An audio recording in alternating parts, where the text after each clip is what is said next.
Have you ever wondered if the absolute toughest moments in your life, the ones that feel like they're going to break you, could actually be the very things that build you back stronger than you ever were before?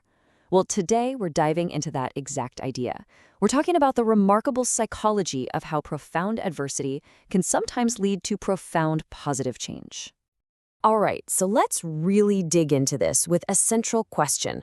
What if our greatest challenges, the things we fear the most, actually hold the key to our greatest growth? It's a huge idea, right? And we're going to explore it through the lens of history, ambition, and of course, psychology. So to do that, our story is going to start in ancient India. It's a time of massive political turmoil, and we're focusing on a young man who, by all accounts, seemed destined for nothing really. Certainly not an empire.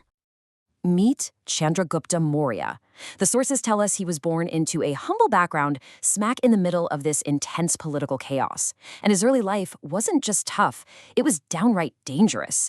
I mean, he was surrounded by enemies and faced constant threats to his life. That's pretty much the definition of a traumatic environment, right? But then, everything changes. There's this turning point. Chandragupta meets Chanakya, a totally brilliant, razor-sharp strategist and teacher. And you gotta understand, this wasn't just some lucky meeting. It was the catalyst that would literally change the course of history. Mentorship, as you're about to see, is a crucial piece of this puzzle. So Chanakya, he didn't just teach military tactics. He was building Chandragupta's psychological armor. And this quote just captures that philosophy perfectly. He who is prepared for the future is happy, but the fatalistic man who wholly depends on luck is ruined. You hear that? It's all about being proactive, about taking control, not just waiting for fate. And the goal they set together? I mean, it was nothing short of audacious. They decided they were going to take on the powerful and truly despotic Nanda dynasty, the ruling power at the time, and build a brand new empire from the ground up. Think about that. For a young man who started with absolutely nothing, that's an impossible task. But here's the thing, this incredible story, it isn't just about ambition or conquest. It's a textbook illustration of a really powerful psychological phenomenon.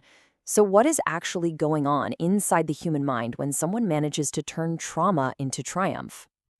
Well, it's called post-traumatic growth, or PTG for short. Now, here's the key thing you gotta understand. This isn't about simply bouncing back to who you were before. No way. PTG is about transformation. It's the positive psychological change that happens because of the struggle. It can lead to a greater appreciation for life, a total shift in your priorities, stronger relationships, even a deeper sense of your own personal strength. So, how does it work? Well, research points to two key pillars. First, you've got social support. That's Chanakya in our story, the mentor who's there providing guidance and, crucially, belief. Then, number two is self-efficacy. This is that growing belief inside you that says, hey, I can handle this. It's the confidence you build in your own ability to succeed, which, for Chandragupta, was totally nurtured by Chanakya. It's an incredible 1-2 punch. Okay, so let's talk results. The proof is in the pudding, right? Chandragupta's inner transformation had massive, tangible results. This wasn't just some personal shift he felt. It was literally etched into the map of the world. And this just brilliantly illustrates the scale of his success. He went from a boy facing death threats to the commander of this immense army. And we're talking about 30,000 cavalry, 600,000 infantry, and 9,000 more elephants. This wasn't just a rebellion. This was the birth of a superpower. But, power is one thing. Order is a whole other beast. His personal growth is totally reflected in the sophisticated state he built. Just look at how this was set up.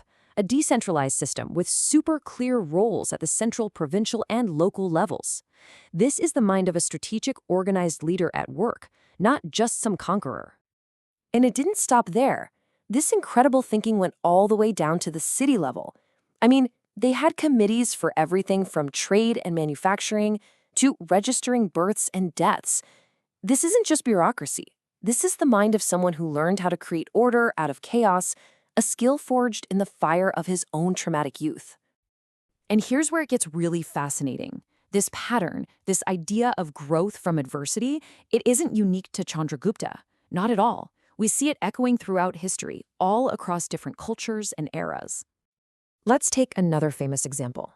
Arjuna, the warrior from the Mahabharata. Picture this. He's on the battlefield of Kurukshetra, and he's facing this moment of absolute crisis. He is paralyzed by doubt, on the verge of total collapse at the thought of fighting his own family. This is the very picture of trauma and moral injury. So what happens? You guessed it, a classic case of post-traumatic growth. Guided by his mentor, Krishna, a perfect example of that first pillar, social support, Arjuna moves from that crippling doubt to a new resolve. His trauma becomes the very catalyst for building a deeper understanding of his purpose and his ability to face that challenge. Or, hey, let's fast forward a couple thousand years. Think about Mahatma Gandhi, a moment of intense personal humiliation and racial injustice, being thrown from a train in South Africa. It didn't just crush him, it ignited something inside of him. That traumatic event became the bedrock for his entire philosophy of nonviolent resistance, a movement that would, quite literally, change the world. So, okay, this is all fascinating history, but it isn't just history. The principles that drove these incredible transformations are things we can actively think about and maybe even apply in our own lives. So, how do we actually cultivate this ourselves? Well, research points to 4 key strategies. First, narrative sharing. Find a way to tell your story, because giving it a structure helps you make sense of it. Second, social support. Be intentional about building your network of friends, family, or mentors. Find your own Shanakya. Third, self-efficacy. Start small. Set achievable goals to rebuild your confidence and prove to yourself that you can move forward. And finally, emotional expression. Find a safe space to acknowledge and process your feelings, not just bottle them up. And that brings us to our final question. This is the one I really want to leave you with.